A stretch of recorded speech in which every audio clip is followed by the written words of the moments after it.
Bonjour chers élèves. L'application du hacheur et du moteur à courant continu sur cette activité pédagogique, c'est le tapis de course. Alors, je vais présenter le système. Donc, il y a le tapis de course, donc vous connaissez tous. Donc, il y a le console pour commander qui affiche bien sûr les informations sur le tapis de course, à savoir la vitesse, le rythme cardiaque et ainsi de suite. Il y a ici une rampe donc pour s'attacher au tapis. Il y a le capteur de battement cardiaque, il y a le montant, il y a la base, il y a le repose-pied ici, il y a la courroie mobile et il y a les pieds du tapis. Alors, le coureur s'entraîne sur la courroie mobile qui défile dans le sens inverse à sa course. Donc, la vitesse de course et la pente d'inclinaison sont réglables à l'aide de la console. Cette dernière renseigne le coureur en permanence sur son rythme cardiaque et sur d'autres informations comme les calories dissipées, le temps de course écoulé, etc. Alors, un moteur d'entraînement électrique à courant continu entraîne le système polycourroie constitué d'une poulie motrice, d'une courroie et d'une poulie réceptrice solidaire au rouleau avant. La rotation du rouleau avant entraîne le défilement de la courroie mobile permettant la course à pied du coureur. Alors, vous voyez bien ici le moteur d'entraînement. Donc, ce moteur d'entraînement, il entraîne le système polycourroie. Donc, il y a une poulie motrice qui va à l'aide de ce système de transmission, on transmet le mouvement aux poulies réceptrices. Donc, vous voyez bien que cette poulie réceptrice, elle est attachée aux courroies mobiles. D'accord? Le responsable de l'entraînement, c'est le moteur, bien sûr. Donc, nous, dans cette application, on va étudier ce moteur d'entraînement, spécialement le moteur d'entraînement pour l'entraînement de la courroie mobile. Et aussi, la question qui va se poser aussi, c'est comment varier la vitesse de ce moteur. Donc, sans oublier qu'il y a un moteur pour l'inclinaison. Donc, je note ici le schéma synoptique du système. Vous voyez bien, il y a certaines informations détectées par des capteurs. Il y a l'acquisition du rythme cardiaque, donc électrocardiogramme. Ici, il y a l'acquisition de la vitesse se fait par un capteur interrupteur lame souple, donc un ILS. Et l'acquisition de l'inclinaison, donc c'est avec un capteur numérique, un codeur optique. Alors, toutes ces informations, ils rentrent dans une carte d'interface entre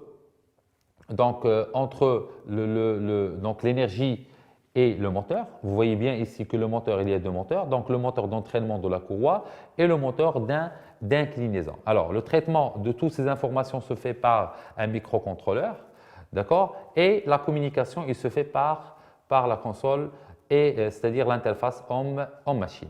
Donc, l'alimentation, il se fait par un réseau de 230 volts 50 Hz.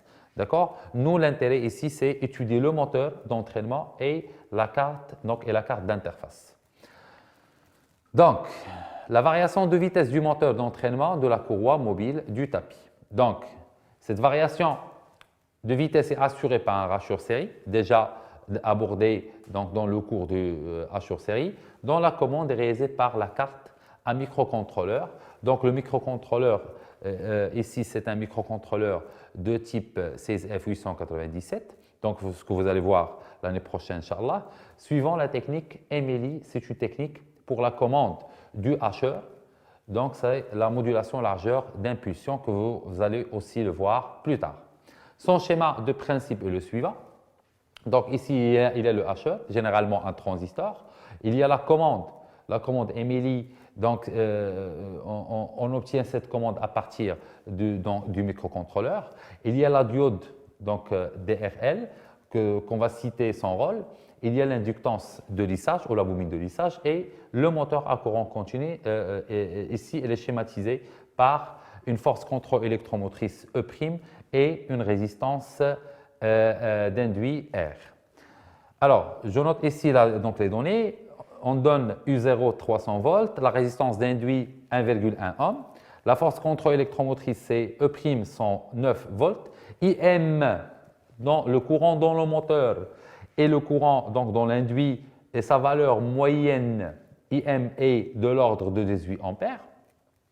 Donc, je note le courant IM est périodique, d'accord, de période T, parce que la commande de l'interrupteur H elle est aussi périodique et l'inductance de lissage L est suffisamment grande pour considérer la conduction continue, c'est-à-dire les composants H, aussi on note les composants H et D sont supposés parfaits. Le hacheur H fonctionne comme suit. Donc, la donnée dans cette application, on note le temps de fermeture de l'interrupteur H. Entre 0 et alpha T, H elle est fermée. Automatiquement, D, ce sera ouvert. Et entre alpha T et T, H elle est ouvert. Automatiquement, D elle est passante. Donc, alpha, donc c'est noté le rapport cyclique. C'est T1, c'est le temps de fermeture de l'interrupteur H sur la période avec alpha est comprise entre 0 et 1. Donc, je passe maintenant aux questions. Donc, la première question, c'est de quel type de conversion s'agit-il? Donc, je reviens ici. Il y a le moteur. Donc, je rentre par une tension continue, donc DC. Le rôle du hacheur, c'est de transformer la tension continue fixe en une tension continue variable pour varier la vitesse du moteur qui va entraîner la variation de vitesse de courroie mobile. Alors, donc, premièrement, donc c'est une conversion continue. D'accord? C'est-à-dire DC. Alors, deuxièmement, c'est quel est le rôle de la diode de roue libre DRL? Donc, je reviens sur le montage. Le rôle de la diode, c'est assurer la continuité de courant dans le moteur lorsque H est ouvert. Donc, on a expliqué déjà dans le cours que si H est ouvert, donc le moteur est déjà chargé en courant. Donc, pour assurer la continuité de courant dans le moteur, on met une diode de roue libre pour toujours garder la circulation du courant dans le moteur. Donc, pour répondre à la question, quel est le rôle de la diode de roue libre? Donc, la diode de roue libre, DRL, a pour rôle la continuité du courant dans le moteur lorsque H est ouvert. D'accord. Donc, troisièmement, compléter les chronogrammes des tensions VM et VH de T. Donc, il y a IM. Alors, IM en fonction de temps. Il y a VH ou VM en fonction de temps. Et il y a VH en fonction de temps. Alors, entre 0 et alpha t, donc ici c'est alpha t, alpha t, alpha t, ici c'est t, alors t et t. Donc, déjà, le courant dans le moteur est donné. Donc, entre 0 et alpha t, lorsque H est fermé, donc H est fermé, bien sûr, D, elle est bloquée. Donc, VH égale à 0, et le courant IH, c'est le courant IM qui va charger le moteur d'une façon linéaire. Donc, on note ici IM est linéaire, d'accord? Il varie entre une valeur minimale, Imin, et une valeur maximale, Imax, d'accord? Donc, VH, lorsque H est fermé, donc un interrupteur fermé, sa tension à ses bornes est nulle, donc VH égale 0. D'accord? Et si VH est égal à 0 d'après la loi d'Emaille, on a VM est égal à plus 0. Donc ici, c'est noté U0. Alors, je passe maintenant lorsque H est ouvert. Ça veut dire H est ouvert, la diode elle est passante. Donc, si la diode elle est passante, la diode de roue libre, Vm est égal à 0. Donc, Vm est égal à 0. D'accord? Et lorsque Vm est égal à 0, d'après la loi des mailles toujours, Vh est égal à U0. Alors, est égal à U0. Donc, ici, H, elle est fermée. Donc, toujours, ici, H, elle est ouverte. Et puisque H est ouvert, donc le moteur, il va se décharger dans les résistances internes. Donc, la résistance R est la résistance interne de la bobine. Donc, et la résistance interne, bien sûr, de la diode. Il va se décharger d'une façon linéaire. Et puisque ces signaux, ils sont périodiques, donc, il reprend les mêmes allures. Alors, donc voilà pour la question 3. Donc, compléter les chronogrammes des tensions Vm et Vh. Donc, déjà, le courant dans le moteur est déjà donné. Donc, entre 0 et alpha t, Vm est égal à U0. Entre alpha t et t, Vm est égal à 0. Donc, contrairement à Vh, lorsque H est fermé, donc Vh est égal à 0. Et lorsque H est ouvert, Vh est égal à U0. Maintenant, je passe à la question 4. Exprimer la valeur moyenne Vm de la tension Vm de T en fonction de U0 et du rapport cyclique. Donc, je reprends la définition de la valeur moyenne. Donc, par définition, la valeur moyenne d'une tension est égale à la surface occupée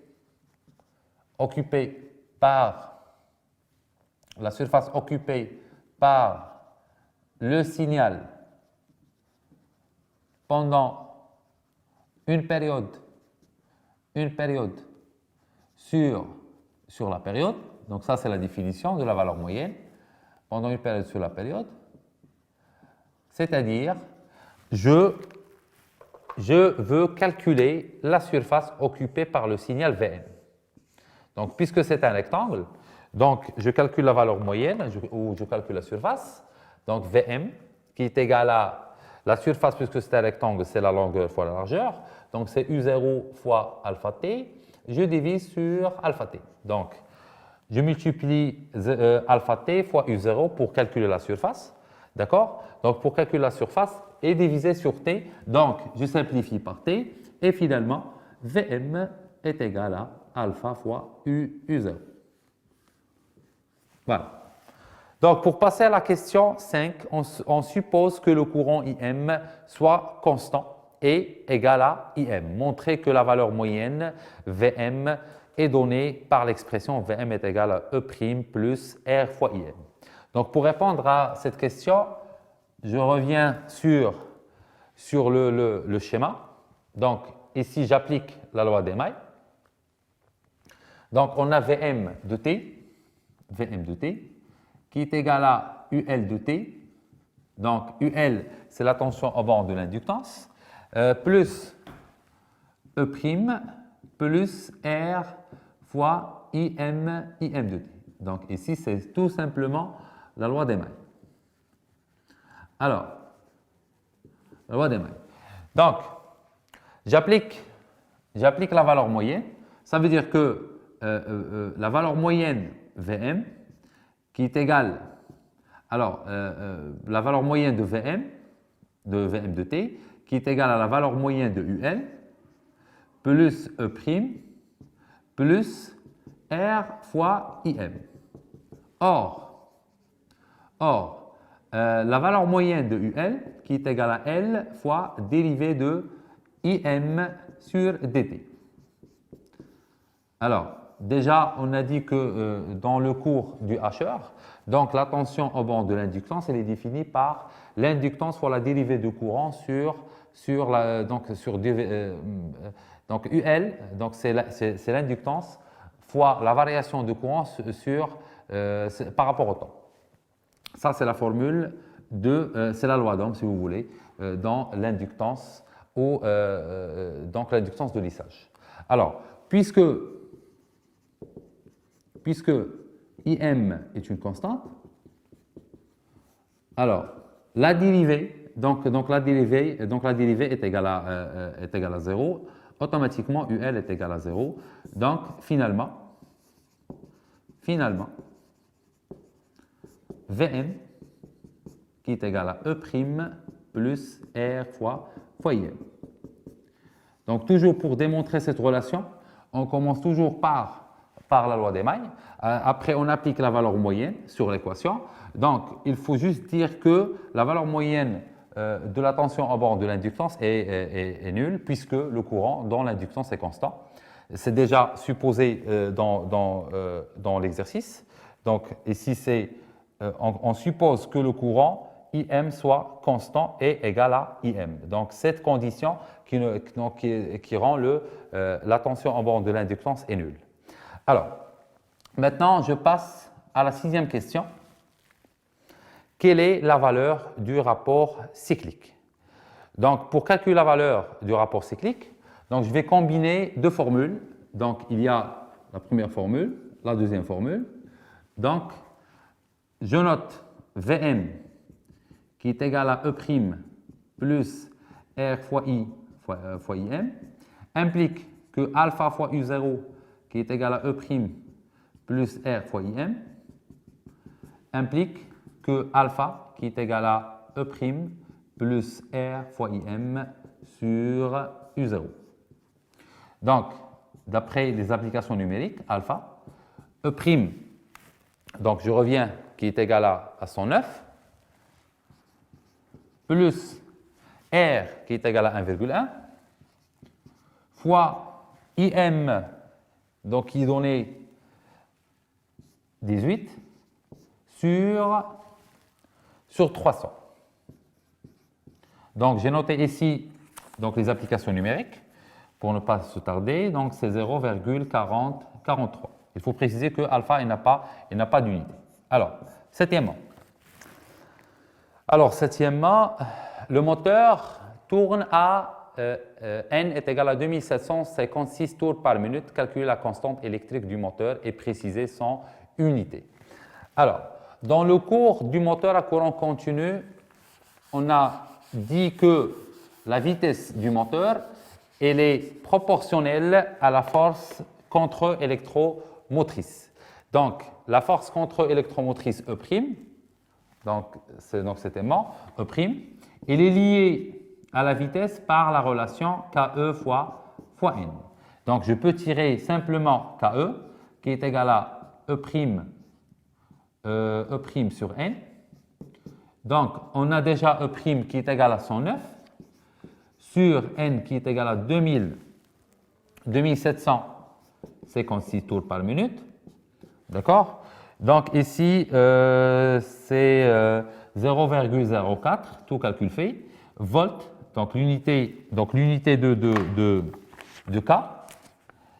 E', c'est en volts. N, c'est en tours par minute. Ça veut dire que c'est en volts sur tour minute moins 1. Alors, donc je passe maintenant à la 8e question. Donc, calculer la puissance PA absorbée par l'induit du moteur.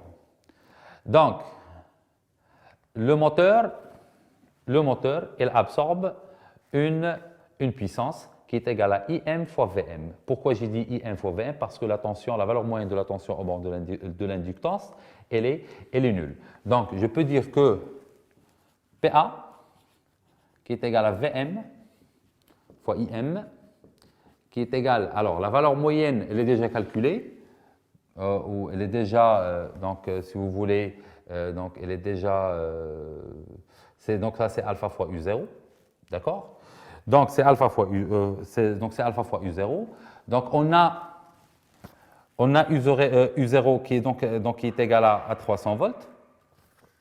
Donc je dis que alpha fois U0 fois IM. Donc PA qui est égal à 0,43 fois 300 fois 18. Donc si vous faites le calcul, vous allez trouver 2318,4 watts. Ça, c'est la puissance absorbée par l'induit du moteur. Donc, alors la neuvième question,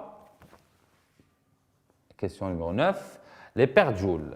Alors, toujours dans le cours du moteur à courant continu, on a dit que les pertes joules d'induit, qui est égal à la résistance d'induit fois le courant d'induit au carré.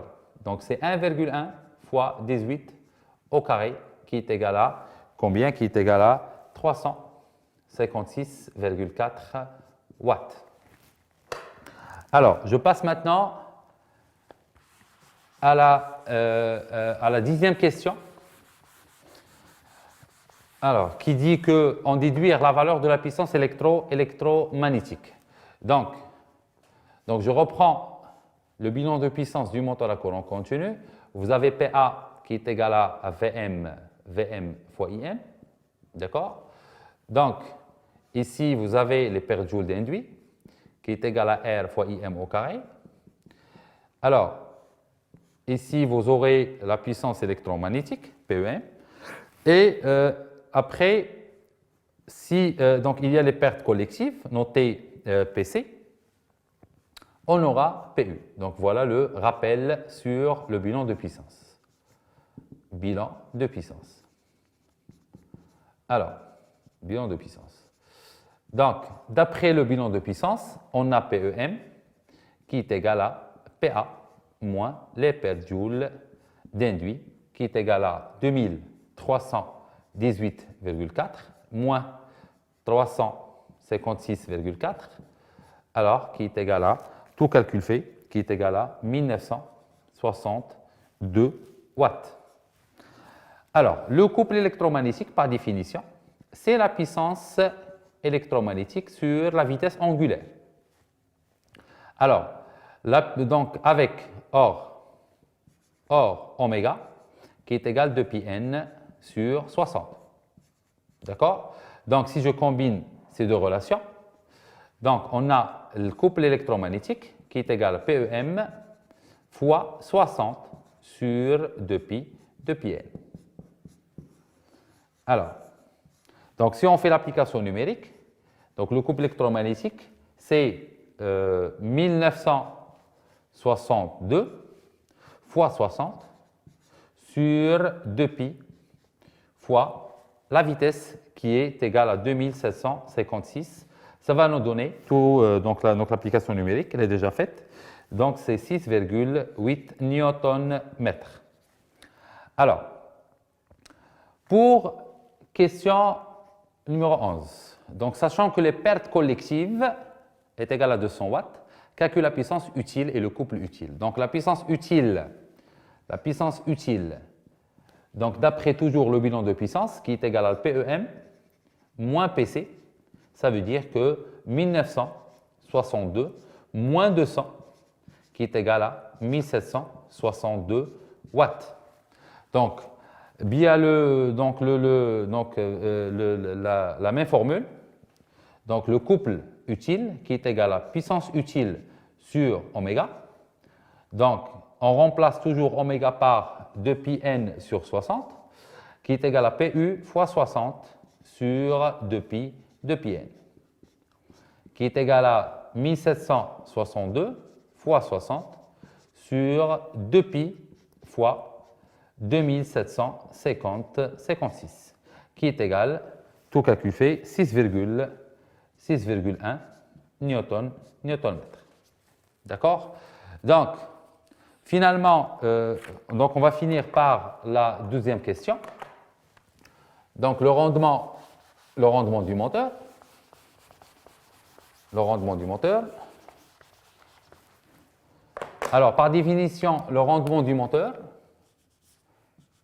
qui est égal à la puissance utile sur la puissance absorbée.